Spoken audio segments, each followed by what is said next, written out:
Hey everyone, welcome back to the Multilocation Marketing Show. My name's Elliot, and today, as always, I'm joined with Matt Nickols, and we've also got one of our favorite friends, partners, business partners on today, Ben Lack, founder of Interrupt Media, and it's been a long time coming, but when we started this podcast, I was pretty excited to eventually have you on, Ben. So, welcome to the show, everyone. How you guys doing today?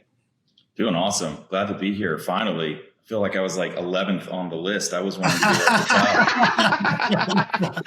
we wanted to get our feet under us. So, we had a few episodes under our belt before we brought in the big guns. I love it. I love it. We didn't want you to outstage us, Yeah. So we've been working with Ben for several years. I know his company is Interrupt Media. They do a ton with multi-location businesses, a lot of demand gen, super awesome at developing great processes. I mean, you guys, that's one of the most impressive things I've seen about you is you just have everything down. You have all your teams. They have every detail of every marketing campaign tracked, measured, planned out, executed like no one I've ever seen. So you guys just do an amazing job, and it's a pleasure to have you on the show. And I know you have a really interesting story about how you got involved in multi-location marketing because you're a man of many talents. I think you were in San Francisco and now you're in Austin, and he is a musician. I'll let you tell the story, but why don't you give us a little more insights into Interrupt Media and how you got started in this whole thing, and then just, some of the things you guys are doing, kind of your take on the market, what's going on from a multi-location perspective, local marketing at scale. What are some of the things you guys are doing, what the results you're seeing? And then I think we want to get into a little bit more. I know you guys are really good at kind of augmenting teams, especially like ascending franchises and companies with dealer networks, or people that, as they've just grown, they don't always have the staffing and things to execute all these really important strategies that are working, and how you guys are really helping companies, grow, and some of the amazing things you're doing. So anyway, that's a mouthful. Take it away. Great to be with you guys. Thank you so much for having me. It really is an honor to be here. Very, very excited to have this conversation with you guys. Very quickly about me, I'm the CEO of Interrupt Media. We're a full service digital marketing agency. We help a lot of multi-location companies generate leads and convert those leads into revenue. And I actually got into this through a pretty funny story. I am a musician. I play drums, and I'm the band leader of a New Orleans style brass band called the Brass Animals. And a number of years ago, we got asked to audition to be performing at Oakland Raiders football games. And a couple days before the game, they told us that we were going to be the band, and that they wanted us to play the first home game, which was 5 days later. And I got off the phone, was so excited because I'd never performed in front of 60,000 plus people before, and I love sports. Oh, you've never done that? No, not yet. That was definitely on the bucket list. And was just elated that we had been selected to be the band to perform for a bunch of their games. And then that excitement went to sheer panic, because I realized that our band had actually already accepted another gig for a private event in Oakland at 1 p.m. on Sunday. So it had to be at two places at the same time. And of course, as musicians, you can only be in one place at the same time. So being the entrepreneur and problem solver that I am, I was like, screw it. I'm just going to ask all my other musician friends to be the B team, and they can go be the Brass Animals for the private event, and we'll go to the Raider game, and we'll roll the dice and see what happens. And the long story short is that both gigs went extremely well, and I made twice the money, and the client didn't know the difference.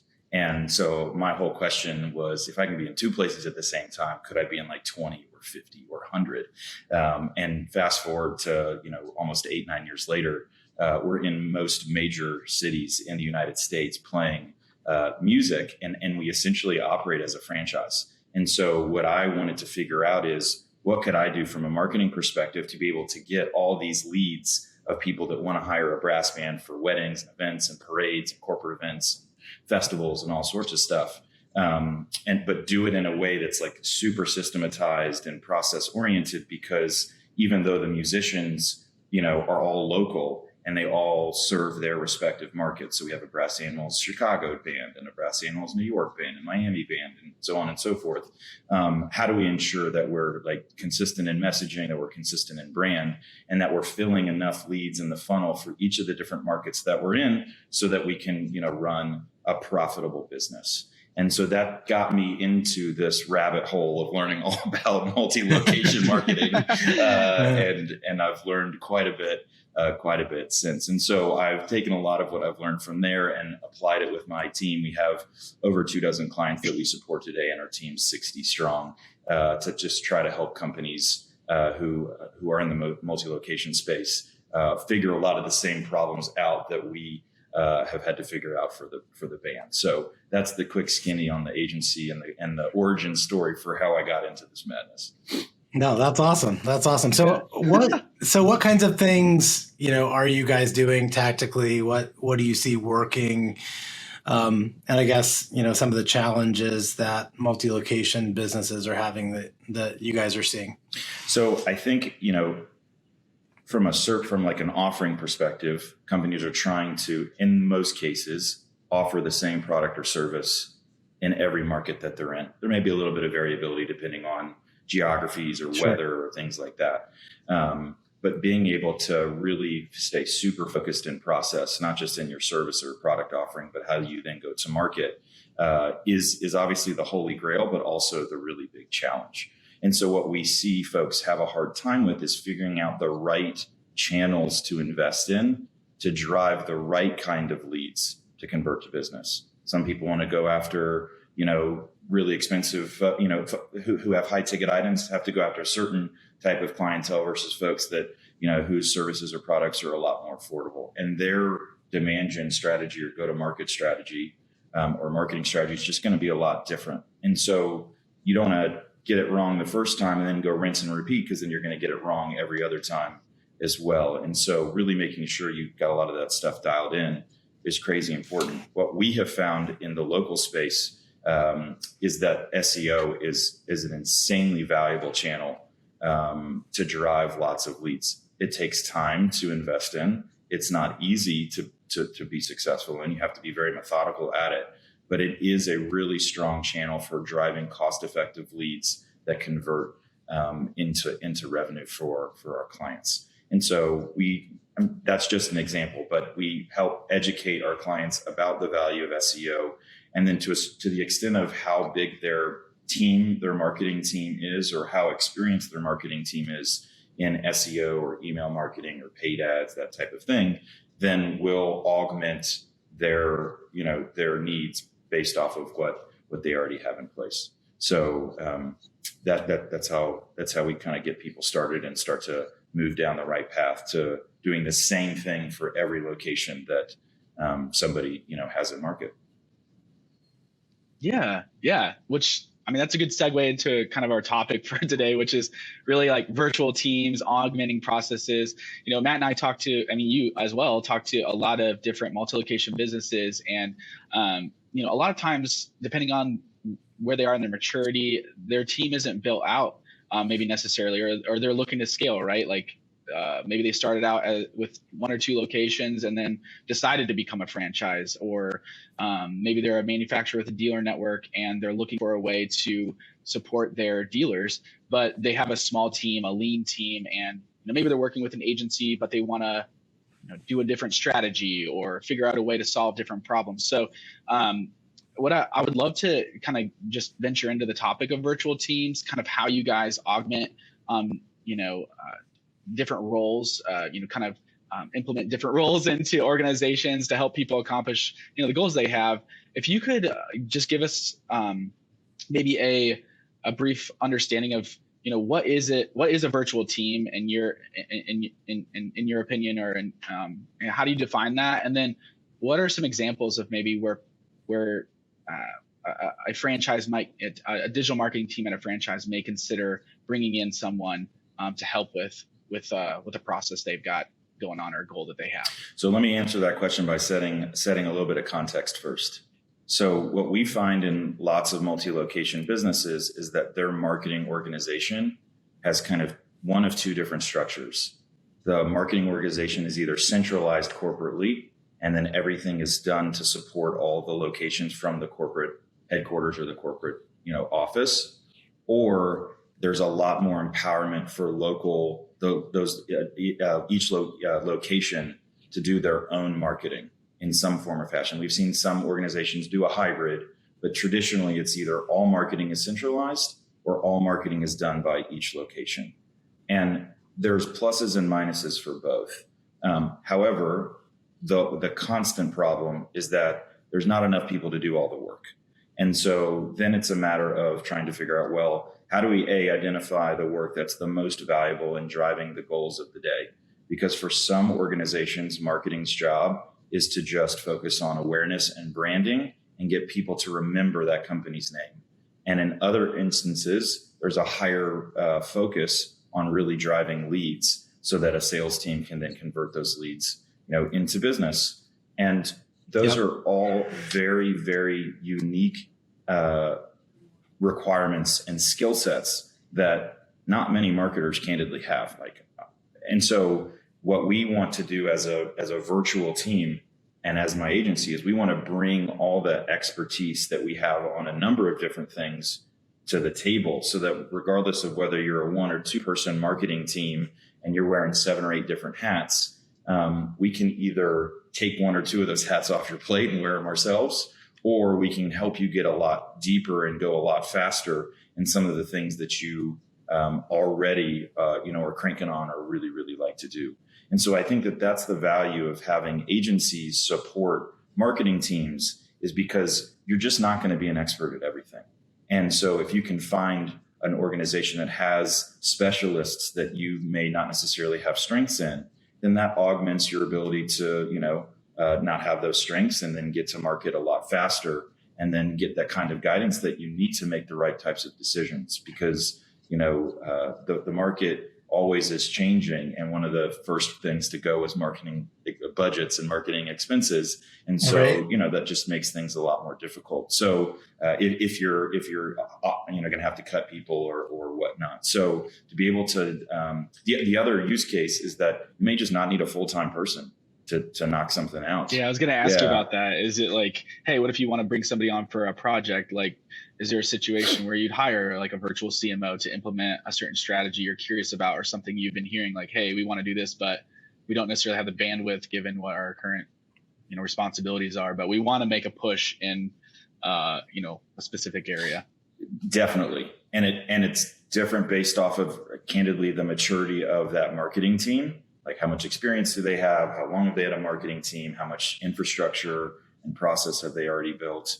And then how senior is that team? In some instances, me and others on my team are asked to come be the virtual chief marketing officer for a period of time, to come in and evaluate the strategy or build a strategy. And then maybe my team or the client just implements it. In other instances, there's a really strong marketing leader who's already at that organization, and they just need some people to do the work. And they bring us in, and we have a bunch of individual contributors that can come right in and just knock a bunch of stuff out. So it really just kind of depends. And agencies like ours are either staffed to be one of those roles, where it's a bunch of senior level marketers who want to come in and just do strategy for multi-location organizations, or others that want to just do the work. We actually prefer to be a hybrid model, because we think the strategy drives the work.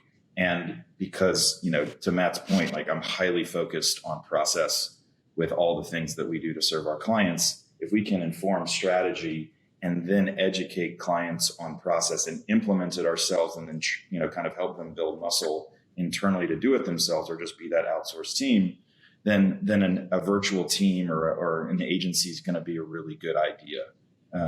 And so, that's why we've chosen to go to market. Yeah, I think that's like a super interesting point you make, because, a lot of times maybe people are thinking, oh, if I hire a virtual team member, are they just going to replace me? Or like, are they going to replace the team? And I think what you guys are saying, and I think is a really strong advantage, is like, hey, what if you hire a virtual CMO with the goal of coming in, helping you establish a strategy, and then creating your own processes, so that way you can be more efficient.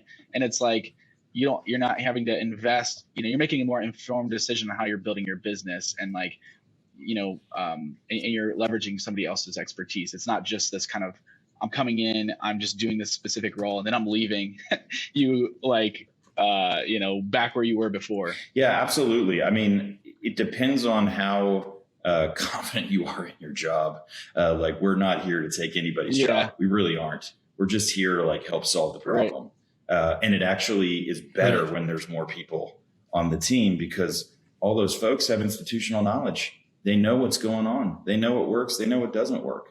And that's really important, because with anybody, whether you hire somebody full-time or you bring somebody part-time, whether as a freelancer or from an agency, it's going to take a minute for them to learn your business and just like get used to the processes and how you do work.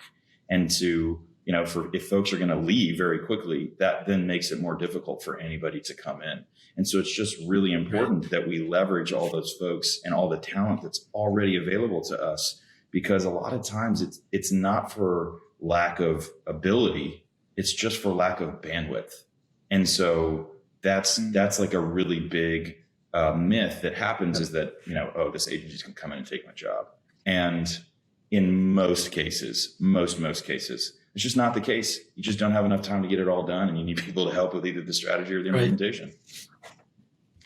Well, and the other thing I would add, I think that's important, especially in the context of this podcast, is experience with multi-location, because obviously you guys have that. And I see that so many times. I mean, agencies or clients that we talk to, when they talk about, you mentioned SEO being, kind of the holy grail, or we call it the holy grail of local marketing, just because it provides a lot of leads at a low cost. Not that there's not other channels that are important as well, but they might hire an agency or just go and someone they know, hey, we've got to do a better job of being found at the local level. And so they will go out and maybe just hire or evaluate 3 or 4 SEO companies, and they don't really have experience in multi-location. And so, they may not be aware of the technologies, the tools, the strategies that are working really well. And that's another thing I think you guys bring to the table, is you really understand that. The importance of localization and some of those types of things. So when you are engaging with them, having that experience, I think, because multi-location is a completely different ballgame than, your traditional business that's just maybe marketing on a national level. How do you see, kind of plugging in, and what are some of those, maybe additional challenges and expertise you bring to the table to help businesses with, the marketing at the local level at scale? We're taking a very holistic approach to whatever your goal is. And in most cases, when we get hired, it's I need more leads. Right. And so a lot of times those businesses that hire us are reliant on like one channel. They've already invested in SEO, and they're like, hey, I just need more. Can you just fix my SEO? And we're like, we can do that, but actually let's take a step back. Let's better understand what your company goals are for the year, maybe 2 or 3 years, so we have a good sense of what your growth, what kind of growth you're trying to achieve. That informs what budget you have and how we would allocate and implement that budget to then hit your goals.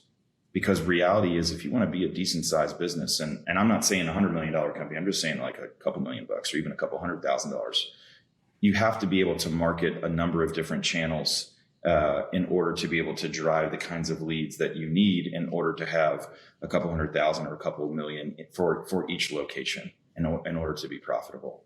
And so a lot of times it's introducing new channels to the client. Hey, did you think about paid media? Did you think about Google AdWords or Facebook or LinkedIn or all the other social media companies, or display ads, retargeting? Have you thought about email marketing? Have you thought about direct mail? That's still a really useful thing. So on one hand, Matt, it's like we got to educate them on this holistic view, take a very, what we call funnel metrics approach of understanding all the different steps in the funnel and what's the cost to generate that kind of next step in the funnel. But then it's then all about messaging and personalization. How do we really make sure, once we've all agreed on the different channels that we're going to invest in, how do we really make sure that we're tailoring the message and the offer to the people that we're speaking to in that region, area, market, county, city, whatever. So important. And that's overlooked a lot because it's not, it can be a rinse and repeat if you've gone through all the processes of testing, but it takes a while to get there. And it's a ton of work. If you're a 50 location business and you want to ramp up new messaging for the summer, you're not going to say the same thing to folks in Milwaukee or in New York as you are going to in Miami or LA, because the weather is different. It just is. Right.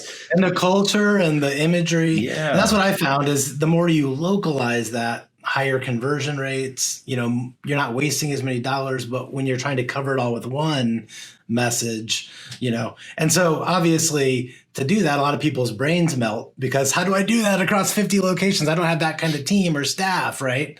But what I love about what you guys do and what you're saying is you start at a high level and you really say, let's forget about what we can't do, but what is the strategy? What are the right channels? And then how is that localization playing a role?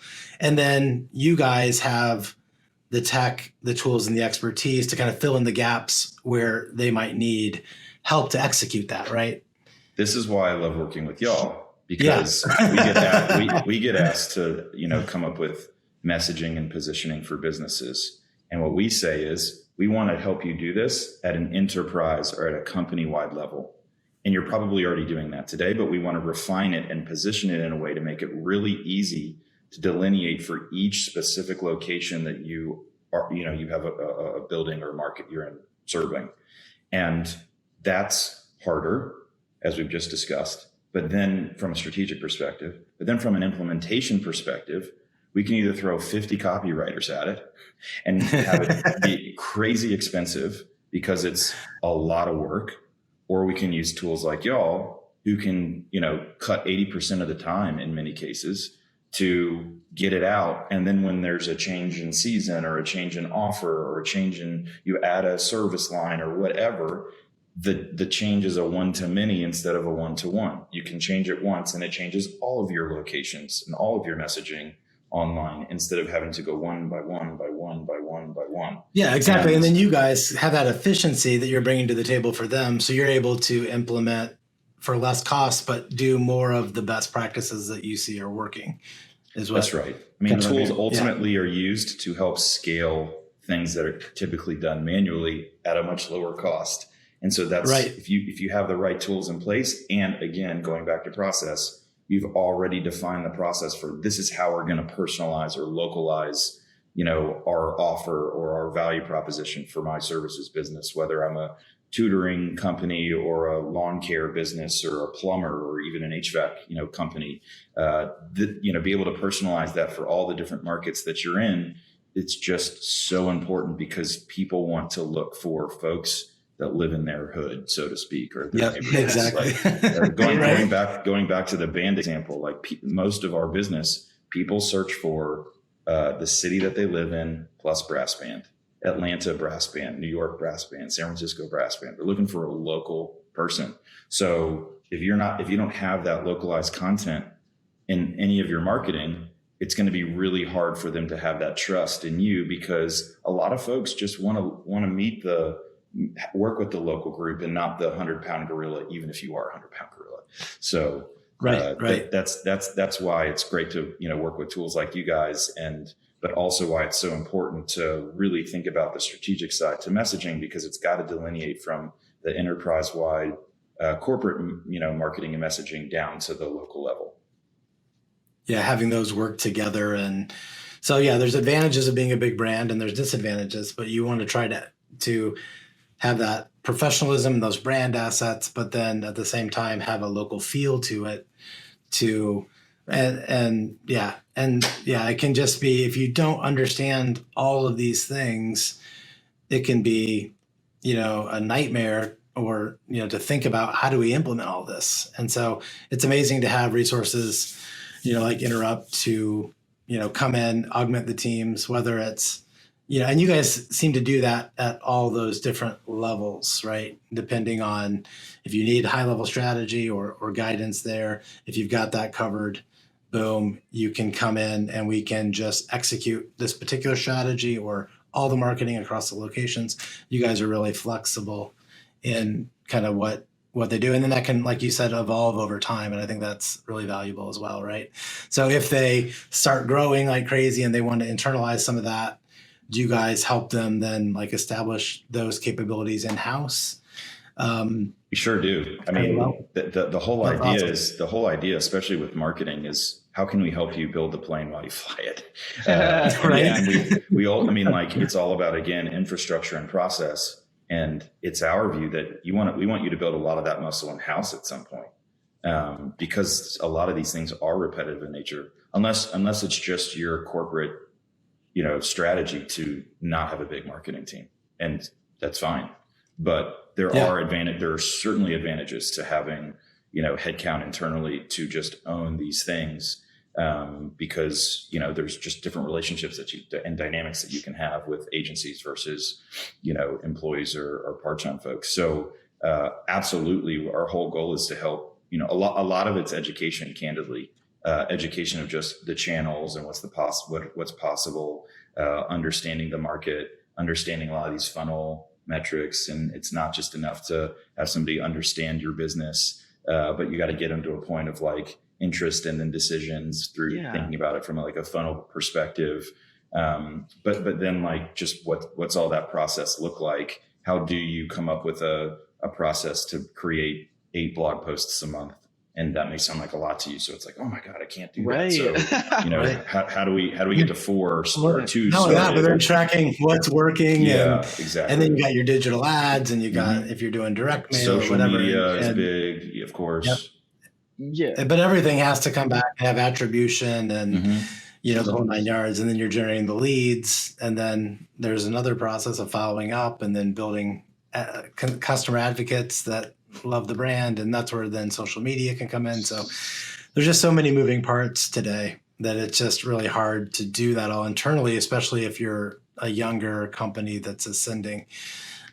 So the kinds of things that you guys are bringing to the table are just, I would imagine, invaluable to some of these companies. Yeah, I wanted to ask you, Ben, like, you've been in this space, you've been in the marketing space for like a long time. And I think this would be kind of a cool question to understand. Like, if I'm like a digital marketer, right, and I'm working for, a franchise, and I know there's more that we could be doing, right, but I'm super busy. How do I make sure that I'm considering hiring a virtual team member, maybe to handle a process, an aspect of a process, or actually to actually drive, like, I'm like, I think we could probably use somebody who knows a lot more about actually driving top level strategy. How do I make sure that as somebody in this position who has this understanding and wants this, like, I'm aligning my organization with the right people, like where I can trust them? Like, what are the things that I'm looking for, whether that be, in an agency or a team, a virtual team member, like, what am I looking for? What are things to avoid? What are like red flags? So that way, I can make sure I'm making the right decision, because there's so many people out there that say they do certain things. And I mean, you just want to, it's your career on the line. It's your organization on the line. You want to be making sure that you're, moving your career and your organization in the right direction. I'm going to start with the soft stuff first, which is actually, are you a culture fit? Because there are a lot of people that, like, every business has their own quote unquote personality and their own dynamic of how they do work and how they work with one another and that sort of thing. And we all know, because we've all been doing this long enough, that there's folks we like working with and there's folks that we don't. And we're not going to bat 1,000, and no one else is either. And so if we're going to all be in the trenches together, can we actually trust one another, that we've got each other's back, or that we can hand something off and rely on them to do, what they're saying they're going to do? And so to me, I'm just trying to get to know somebody first, honestly, trying to understand their business, trying to understand where their pain points are. They may come into a conversation with me with one problem, but it may be a symptom of an actual bigger problem. I'm just doing a lot of listening, to be honest. I've also get sold all the time because we need help for ourselves for multiple things. Sure. Someone's talking at me the whole call. Like, I'm kind of turned off about it because like they haven't done anything to listen about what my needs are for my business. And so I think that's like a commonly overlooked and understated thing. That's like a requirement for really finding the right person is you have somebody that can listen to you and just like be and show empathy. Because like we're all trying to do it. No one's personally trying to sabotage a business. Everyone's trying to do their best. It's just hard in lots of cases. And so, or there's like certain constraints that you just can't overcome for one reason or another. So I think that the soft stuff, crazy important. The hard stuff is what's the experience and how does that experience apply to my business? Well, if I've listened to you and I've actually heard you, then I should be able to, provide examples of common or, similar stories that, talk about some of the pains that you have with other businesses. And then like, how do we ultimately do that? It's one thing to be like, oh, I can help you grow your leads by 30%, right? Like that's just the hooky statement to try to, book a meeting and have a conversation with somebody. But it's the how that's so important. The devil really is in the details because not all businesses are created the same. And that's what actually is really cool about being in an agency. And you guys see this too. Like you could be working with 4 of the same type of company. You could be working with 4 HVAC companies. They all run their business different. One could have like a corporate, one could do corporate marketing, and then one could just like let all their local, dealers just do their own thing. Like they've all decided to go at it a completely different way. So if we're, crushing it with an HVAC company that's, doing it, working with a corporate marketing company, and now we get asked by, some other organization who provides all the power to the franchisees, it's like, that's a completely different setup. So it's not enough to just say, we generated their leads by 30%. So I think, if you have the soft stuff, then the hard stuff is like actually the pretty easy thing to suss out. So that's what I would say to your question. And a lot of times people don't know what they're looking for. So you've really got to like listen to what you're hearing and just try to suss out whether, it's fluff or whether there's actually meat on the bone. Yeah. And I have one more question for you. And then, Matt, like if you have another question you want to ask Ben before we kind of end the episode, I guess my question for you, Ben, is could you give us like an example of maybe a client you've worked with that you've implemented, a virtual CMO or a virtual team member, just to kind of give like a little bit more, zoom in, like how does this practically, what's a practical example of this happening or a way you've implemented a virtual team member in an organization for the listeners? Sure. So we have a client, multi-location client. They're in the tutoring space and they're phenomenal, awesome company. And they came to us because they're already generating a number of leads through one channel. And they wanted us to help them identify other channels that they could invest in to grow their business, because they're actually not the number one player in the space. They're like number 2, number 3.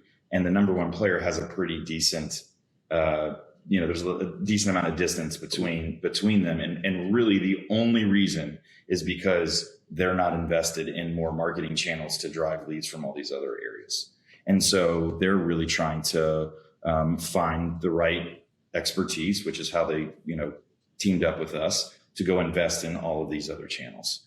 And we convinced them that SEO was a really important driver for leads for them, because paid media was already like their main driver. So they already know what their cost per lead is and how many they're doing for paid. But if you do SEO right, you're actually going to generate potentially even more leads than paid for less cost per lead. And that was very exciting to them. And because they're a really big business and, eight-figure company, like they have a little bit of time to kind of let SEO grow to get to the place that, like, they didn't need the leads immediately, which impacted our decisions and what we wanted to invest in, because we do have other companies that are like, I need the leads today. And that would totally change our approach. Well, in order for them to win, they need to do what we like to call high quality content velocity, which means we're publishing lots and lots of content every month in order to be able to rank for all the keywords that we think they should rank for. Based off of their business, we've identified hundreds of thousands, I'm not kidding, hundreds of thousands of high quality keywords that can drive traffic to their business. Wow. And not all keywords are created the same. There's obviously keywords that are at the top of funnel for people who need definitions and strategy help. Then there's lots of keywords for, if you buy into the strategy, how do you implement the strategy? And then if you buy into the implementation, what are all bottom of funnel keywords that just, help you find the vendor that you want to look for? And so you add all that up, that's hundreds of thousands of keywords. They're like, we don't have writers, hanging out, waiting for us to, get all this done. How do we get this done? Well, my content team does this all day long. And we're like, well, we can totally augment this for you. And we have a very specific process for how we create a content brief, which is basically a little more than just an outline. It has like additional pieces of information of keywords we want to target, what other pages are we going to be linking to build like some backlinking structure, some positioning that we want to make sure we have aligned with that brand. And then we get that approved and then we go write the piece. And because there's so many of them, as long as we have alignment on this brief, we already have permission to just publish. And so we're publishing dozens of pieces of net new content every month for them, and they don't have to worry about it. And they've bought into this concept of not just getting 2 or 4 or 8 blog posts out a month. They actually are going much faster than that. They're going to see the results much faster because they're now going to be able to leverage this content to map for all these keywords. Now, granted, they're a very large business, so they're going to have a bigger budget than, a company that has 5 locations. Yeah. But it still could be the same thing. And you can still get started by hiring a writer to come in and get 2, 4, 8, 10 blog posts out a month. Yeah. Well, how many locations are they in? It's a lot. So not only are you're writing all this content, but then you're localizing it at scale, right? For each of the individual markets. And why is that important? That's what we were talking about earlier, right? Like it's all about the personalization of where you are. And so that's why we've actually got writers who are specializing for specific regions so that we can leverage, MarketSnare to personalize everything that we have through, the snare scripting process to ensure that when somebody reads the content, that it speaks to them and actually creates an action. In marketing, all you're trying to do is create an emotion. And if you can drive that specific emotion, then that typically creates the action you're looking for. That's our whole goal. Right. Well, and there's almost 2 sides of the coin because there's the user that's coming in and they want to know, right? I need a Spanish tutor in San Bernardino. And so they want to see that. And that you're talking about that, their curriculum, their local market, you're someone that knows the school system or whatever, right? That they feel you're local because they don't care about a tutor that's, in New York. I mean, when they're in California. So obviously there's that, but then there's also kind of the search engine audience, as I like to say, and getting credit, I guess, for building authority in that local market, right? Which is really important. And what I like to always say, and I think this is where you're going, is like, if I'm a national tutoring company, I can compete on the national level for tutors near me, or even when you use near me, it localizes it. But you can be searching for tutor terms on a national level, and then you're competing with kind of the 800-pound gorilla, like you said, that they're trying to displace.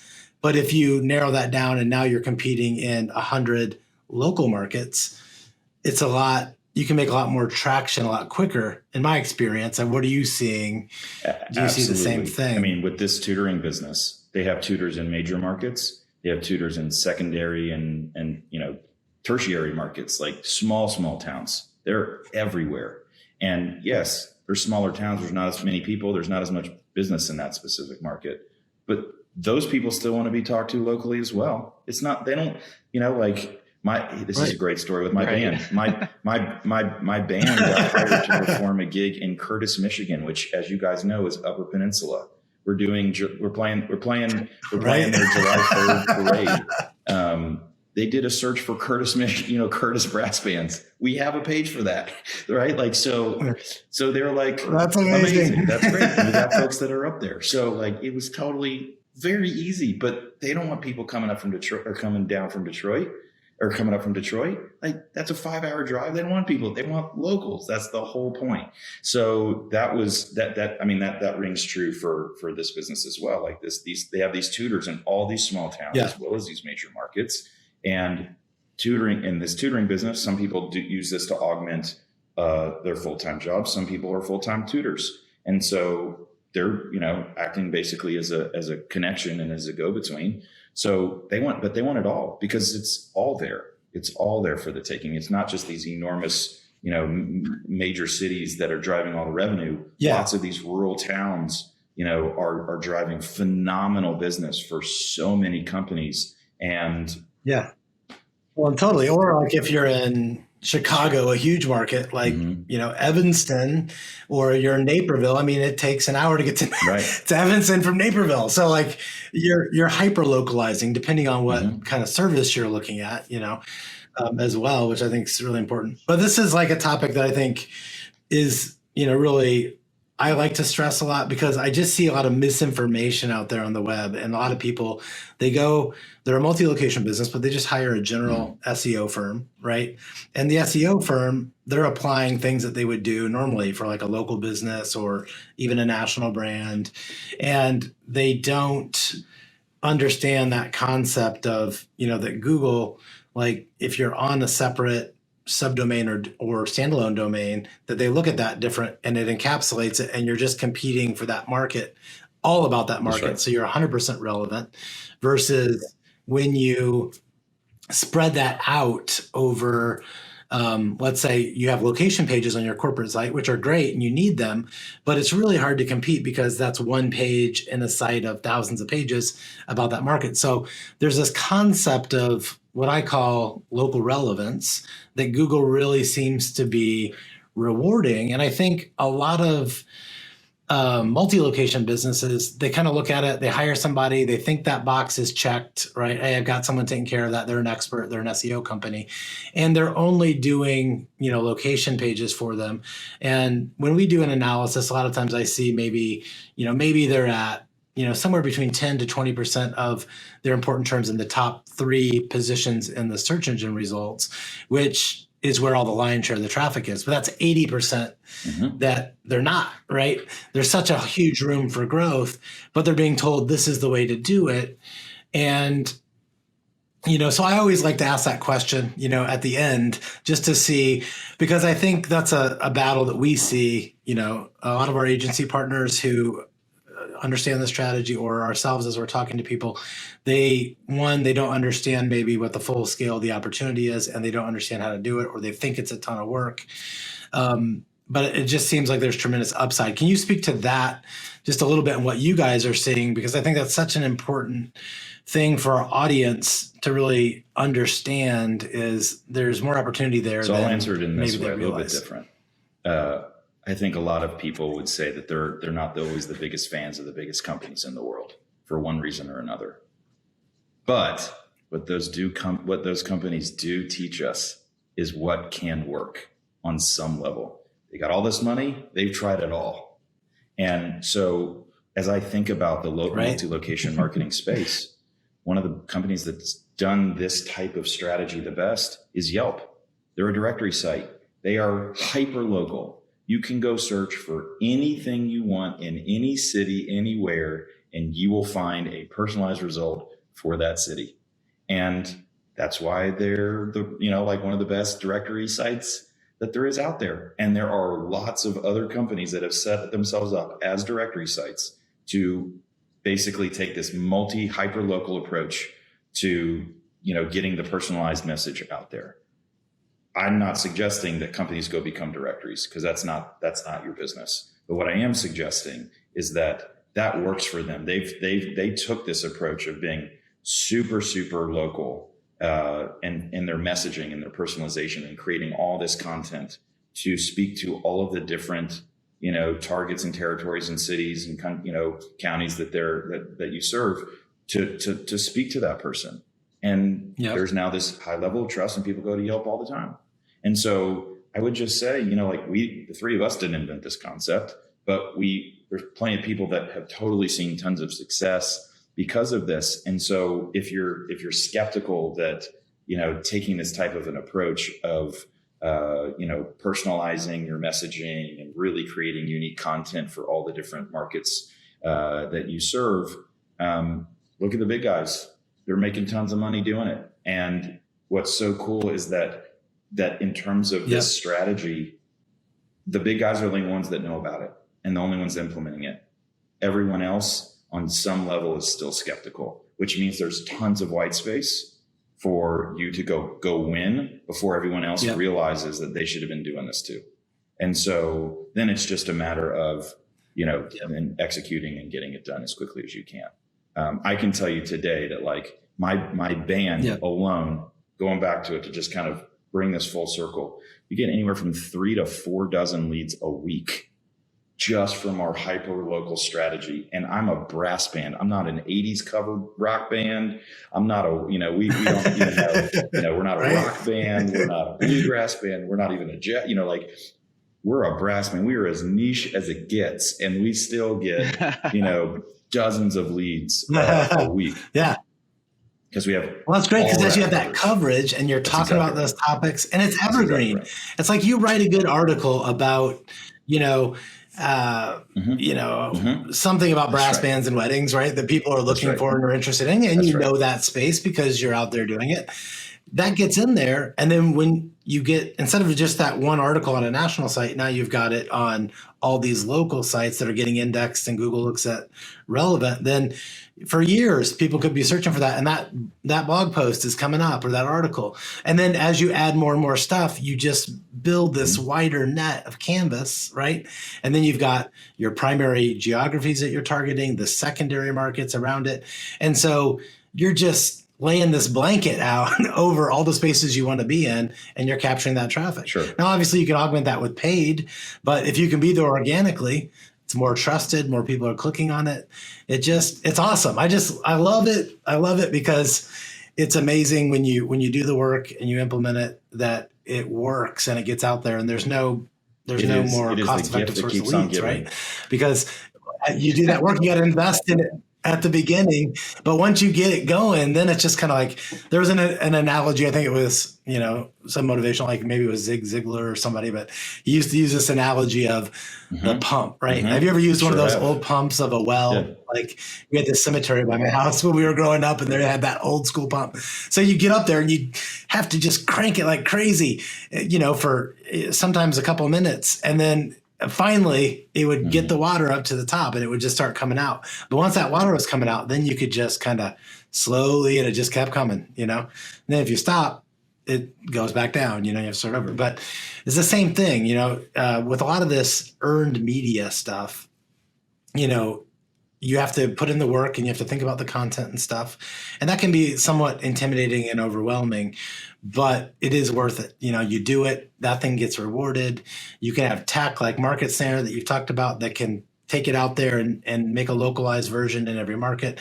But having a team like Interrupt who understands it, and I think that's a lot of times, to kind of like maybe bring it all full circle, like people want the result.